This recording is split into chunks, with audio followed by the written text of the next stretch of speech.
నేటి ముఖ్యమైన వార్త ఏమిటంటే భారతదేశపు బాధ్యతాయుతమైన పౌరుడి తరపున స్వాతంత్ర్య దినోత్సవ హార్దిక శుభాకాంక్షలు తెలియజేశారు.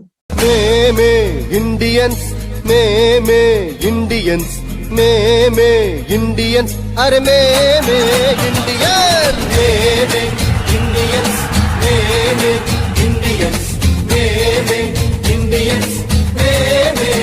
శివశంకర రెడ్డి తరపున స్వాతంత్ర్య దినోత్సవ శుభాకాంక్షలు.